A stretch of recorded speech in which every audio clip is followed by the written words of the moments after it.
बीमार इंसान को जब एक डॉक्टर प्रयोग के रूप में कुछ गोलियां देता है और आकर कहता है कि सुनो, अब तुम्हारी बीमारी जो लाइलाज थी, आज से पहले ठीक नहीं हो पा रही थी, ये बीमारी अब ठीक हो जाएगी पूर्णतः, क्योंकि ये अमेरिका से दवाई आई और इस दवाई को खाते ही 2 दिन में तुम्हारी बीमारी खत्म हो जाएगी। और बहुत ही भरोसे के साथ जब मरीज ने खाना शुरू किया तो 2 दिनों में ही आमूल चूल परिवर्तन हो गया, कायाकल्प हो गया, बीमारी ठीक हो गई। डॉक्टर को धन्यवाद करने मरीज जाता है, कहता है कि डॉक्टर साहब वो दवाई इतनी शानदार थी कि मैं तो पूरी तरीके से ठीक हो गया। डॉक्टर कहते हैं कि वो दवाई तो ठीक ही नहीं।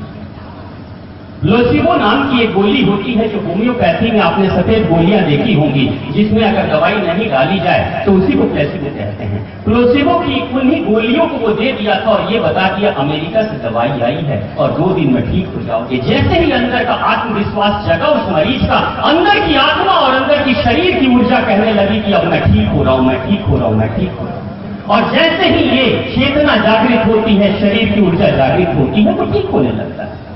हमारे जीवन में अगर हमारा पतन हो रहा है, हम कुछ ज्यादा बेहतर नहीं कर पा रहे हैं, तो कहीं ना कहीं हमारी खुद की कोई कमी है या सोच की कमी है। यही मस्तिष्क जो हमें सकारात्मक दिशा में लेकर विलक्षण प्रतिभा का संपन्न इंसान बना सकता है, और यही मस्तिष्क अगर पतन की तरफ लेकर जाए तो मेंटल भी बना सकता है। दोनों क्षमताएं हमारे अंदर है। हम सकारात्मक की तरफ भी बढ़ सकते हैं, हम नकारात्मक की तरफ भी बढ़ सकते हैं।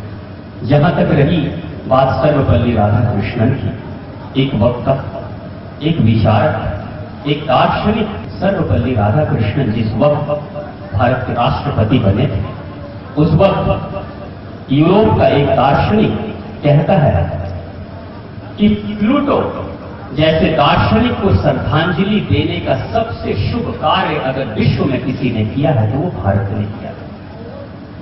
उसने कहा था, प्लूटो ने कहा था कि दुनिया में जो भी राजा हो उनमें दार्शनिकों को ही राजा बना देना चाहिए, अलग ही दुनिया, अलग समाज और अलग विश्व का निर्माण हो जाए। लेकिन पहली बार भारत ने यह कार्य किया कि डॉक्टर सर्वपल्ली राधाकृष्णन को एक दार्शनिक, एक विचारक को भारत के सर्वोच्च शीर्ष में बिठा दिया।